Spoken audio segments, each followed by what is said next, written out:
Hindi mo kailangan ng doktor para sabihing mababa ang testosterone mo. Mararamdaman mo yon. Gigising kang pagod. Titingin ka sa salamin at yung lalaking nakatingin pabalik sa'yo. Hindi na mukhang delikado. Mukha na lang siyang ligtas, komportable at boring. Mag-i-scroll ka sa phone mo ng ilang oras, hinahabol yung cheap na dopamine. Pagkain, porn, memes, mga walang kwentang usapan. Kahit ano na lang, basta lang makalimutan mo yung pakiramdam na may mali sa loob mo. Dati, may apoy ka sa dibdib. Ngayon, puro comfort na lang. At tandaan mo to, ang comfort ang pinakamabagal na paraan ng pagpapakamatay. Lumulubog sa comfort ang mga lalaki ngayon at tinatawag nila itong kapayapaan. Hindi mo kailangan ng blood test, kailangan mo lang ng salamin. Tingnan mo ang sarili mo. Walang apoy, walang drive, walang pagkagutom. Hindi ka depressed. Pinapatay lang ng katawan mo yung panlalaki mong makina. At yung makinang yon ay testosterone. Yan ang chemical na ginagawang maging lalaki ang mga bata at ginagawang leader ang mga lalaki. Pag wala ka niyan, hindi ka malinaw mag-isip. Wala kang maramdaman na lakas. Wala kang hinahabol na layunin. Nabubuhay ka lang. Parang alagang hayop sa loob ng salamin, pinapanood ang ibang lalaking nangangaso. Pero bago matapos tong video na to, malalaman mo kung bakit ang buhay mo ay parang walang kulay. Kung bakit hindi na tumutugon sa'yo ang mga babae. Kung bakit parang laging malabo ang isipan mo. At kung ano talaga ang ibig sabihin ng magising ulit bilang isang lalaki. Pag-usapan natin ang mga senyales. Hindi yung nasa medical na libro, kundi yung totoong senyales. Yung hindi mo kayang pekein. Yung alam na alam ng bawat lalaking minsang bumagsak at pilit na bumangon ulit. Number 1, mababa ang libido o mahina ang ereksyon. Pwedeng may pera ka nga, may malambot na kama, may magandang babae sa tabi mo. Pero kung hindi mo man lang kayang tumigas, mararamdaman mong kalahating lalaki ka lang. Alam mo yung hiya na yon, yung tahimik na kahihiyan. Titingin ka sa kanya, ang ganda niya, halos perpekto, pero wala kang maramdaman. Walang kilig, walang apoy, para kang manhid. At doon mo biglang marirealize, sobrang naging komportable ka na pati katawan mo, wala nang nakikitang rason para gumalaw. Kasi tandaan mo, ang testosterone ay hindi lang tungkol sa sex, ito ay tungkol sa drive. At pag nawala yan, nawawala rin yung kagustuhan mong manalo, mangibabaw at manguna. Ang mababang testosterone para bang sinasabi ng kalikasan sa'yo, tinigilan mo na ang laro kaya bakit pa kita bibigyan ng apoy? Tinuturuan tayo ng lipunan na ang pagnanasa ay masama, na ang pagkagutom ng lalaki ay toxic. Kaya anong ginagawa ng mga lalaki? Tinatago nila, ibinabaon sa comfort, sa junk food, at sa peke nilang mabuting imahe. Hanggang sa isang araw, mismong katawan nila ang sumusuko. At pagkatapos nun, doon napapasok ang insecurity. Magsisimula kang magduda kung lalaki ka pa ba talaga. Maghahanap ka ng dahilan para pagtakpan yung katotohanan. Siguro pagod lang ako. Siguro stressed lang ako. Hindi tol, hindi ka pagod. Chemically castrated ka. Pinatay ng lifestyle mo ang pagiging lalaki mo. Kapag mataas ang testosterone mo, mararamdaman ng mga babae yon bago ka pa magsalita. Iba ang amoy mo, iba ang titig mo, at yung kumpiyansa mo, hindi mo kailangang ipaliwanag. Pero pag mababa ang testosterone level mo, nag-iiba lahat. Hindi ka na nangangaso, umaasa ka na lang. At ito ang masakit na katotohanan. Kung hindi ka tumitigas para sa buhay, hindi rin titigas ang buhay para sa'yo. Number 2, ang pagkawala ng lakas at kalamnan. Tingnan mo ang katawan mo, maging totoo ka. Mukha ka bang lalaking handa sa gera o lalaking handa lang matulog? Dati may tension sa balikat mo, matigas matapang buhay. Ngayon, puro lambot. Dati napupuno mo ang t-shirt mo. Ngayon parang yung t-shirt na ang nagsusuot sa'yo. At hindi yan biglaan. Unti-unti yan, napalampas ka lang ng ilang araw sa gym. Hindi mo na tinututukan kung anong kinakain mo. Sinasabi mong, susunod na linggo babawi ako. Hanggang sa isang umaga gigising ka at mararamdaman mo, parang hindi na katawan mo tong dala mo. Mas mahina na, mas malambot na, mas maliit na. At hindi yan dahil tumatanda ka. Yan ay dahil iniwan ka ng testosterone mo. Kasi ang katawan, nag-a-adjust depende sa hinihingi mo sa kanya. Kung wala kang hinihingi, magiging wala rin siya. Dati, nagbubuhat ka ng may purpose. Ngayon, cellphone na lang ang binubuhat mo. Dati, kaya mong tiisin ang sakit. Ngayon, konting discomfort lang. Sumusuko ka na. Pero tandaan mo to, ang muscles ay hindi lang para magmukhang maganda. Isa yung declaration. Patunay na kaya mong maghirap ng kusa at hindi ka tatakbo sa hirap. Bawat reps na tinatamad kang gawin, Bawat alarm na pinipindot mo ang snooze, sinasabi mo sa katawan mo, hindi ko na kailangan ng lakas. Hindi biglaan nawawala ang lakas mo. Unti-unti mo yang ipinagpapalit sa comfort. Isang tamad na umaga sa bawat araw. Pero kapag bumalik ang testosterone mo, mararamdaman mo agad yung pagkakaiba. Iba kang maglakad, iba kang huminga, at ramdam ng mga tao sa paligid mo. Kasi ang katawan mo ang unang battlefield, at ang lalaking natalo na sa sarili niyang katawan ay talo na din sa lahat. Number 3, depression at negative mindset. Hindi ka naman talaga galit sa mundo.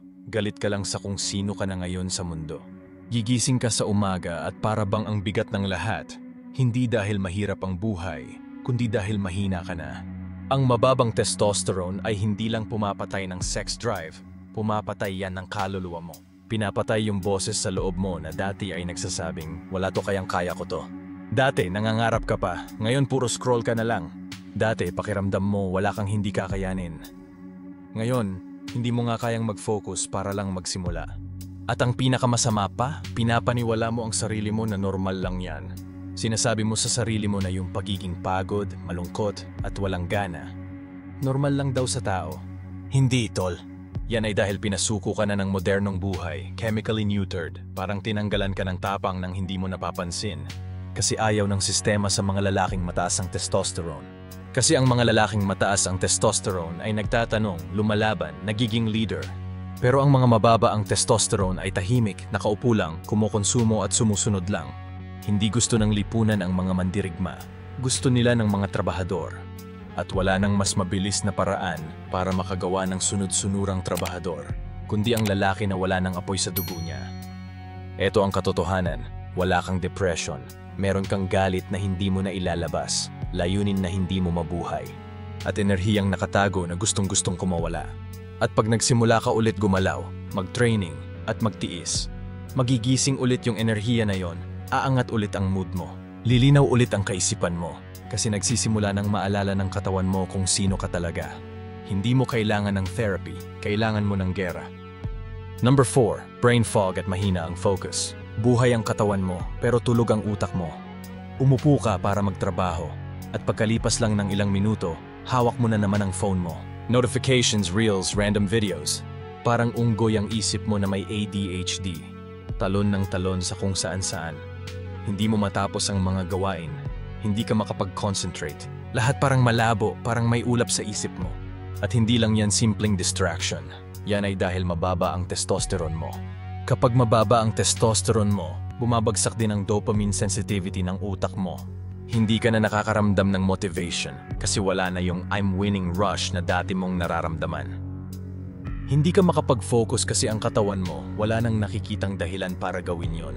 Bakit ka magfo-focus kung wala ka namang mission? Bakit ka mangangaso kung wala ka namang prey? Dati, meron kang tunnel vision, goals, mission, target. Ngayon, ang dami mong open tabs. Sinasabi mo pa sa sarili mo na multitasking ka. Pero ang totoo, kalat ang isip mo at manhid ang kaluluwa mo. Ang focus ay masculine. Ito yung kakayahan mong sabihin, ito lang, isa lang, ngayon lang. At pag mababa ang testosterone mo, ninanakaw nito yung kakayahang yon. Kapag mataas ang testosterone mo, parang sniper scope ang utak mo. Matulis ang bawat isip. Lahat ng goal, urgent. Lahat ng hamon, nakakagana. Pero pag mababa ang testosterone mo, lahat parang malabo. Nawawala yung pagkagutom mo, disiplina mo, at tapang mo.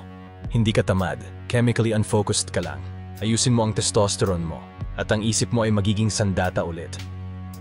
Number 5, mahinang postura at mababang presensya. Makikita mo ang kwento ng isang lalaki sa paraan ng pagtayo niya. Makikita mo yan kahit saan. Yung mga baluktot ang balikat, nakatungo ang ulo, at iniiwasan ang eye contact. Yang ang mga lalaking sumuko na. Walang tensyon, walang tapang, walang bahid ng panganib. Hindi mo na kailangang magsalita. Ramdam na agad ng mga tao na nawala na yung tikas mo. Ang mababang testosterone, hindi lang nagpapahina ng muscles mo. Pinapahina rin nito yung aura mo. Ninakaw nito yung invisible force na dahilan kung bakit nirerespeto ka ng ibang lalaki at nararamdaman ng mga babae yung lakas ng energy mo. Napansin mo na ba yung ibang lalaki na pagpasok pa lang sa kwarto, napapatingin agad lahat, kahit wala silang sinasabi? Hindi yun dahil sa confidence training, yun ay biological power. Kapag mataas ang testosterone mo, tumatayo ka ng mas tuwid kahit hindi mo sinasadya. Nag-iiba ang galaw mo. Mas mabagal, mas kontrolado, mas may intensyon. Humihinga ka ng mas malalim at kinukuha mo ang espasyo mo sa mundo. Pero kapag mababa ang testosterone mo, kabaliktaran ang nangyayari. Lumalapad ka? Hindi. Lumiit ka. Gumagalaw ka ng mabilis, kinakabahan, parang laging nag-aalangan. Ginagawa mong maliit ang sarili mo para lang hindi ma-intimidate ang iba. Akala mo kababa ang loob yan, pero hindi. Pagsuko yan. Ituwid mo ang likod mo. Itaas mo ang baba mo. Tumingin ka ng diretso sa mata ng kausap mo. Dahil ang postura mo, nagsasabi kung sumuko ka na o lumalaban ka pa. Ang presensya ay tahimik na kumpiyansa. Hindi mo yan pwedeng pekein. Dalawa lang. Pwedeng meron ka nun o wala. Ito ang mga benepisyo ng mataas na testosterone. Kapag tumaas ang testosterone mo, magbabago ang buong buhay mo. Nagiging sandata ang katawan mo. Lumilinaw ang isip mo at sumusunod sa iyo ang emosyon mo. Hindi ka na basta-basta nagre-react sa mga bagay. Ikaw na ang nagko-command. Ramdam agad yan ng mga babae. Nararamdaman nila yung energy mo, katulad ng kung paano naaamoy ng mga hayop ang dominance. Hindi nila alam kung bakit naa-attract sila sa'yo. Basta nararamdaman lang nila. Hindi mo na kailangang humabol sa validation. Ikaw na mismo ang validation. Gigising kang ganado. Kikilos ka na may direksyon. Bawat araw, parang may misyon. Mas intense ka mag-training, mas malinaw ka mag-isip, mas mahimbing ka matulog, at yung confidence mo parang hindi matitinag. Ang mataas na testosterone, hindi ka ginagawang Diyos. Pinapaalala lang nito na hindi ka ginawa para maging mahina. Hindi lang ito tungkol sa sex. Tungkol ito sa dominance, control at direksyon. Kapag mataas ang testosterone mo, ang katawan mo ay sumusunod sa isip mo, at ang isip mo sumusunod sa purpose mo. Doon ka lang titigil sa simpleng pag-exist, at magsisimulang talagang mabuhay. Kapag mataas ang testosterone mo, hindi na lalaban sa'yo ang buhay. Susunod na ito sa'yo.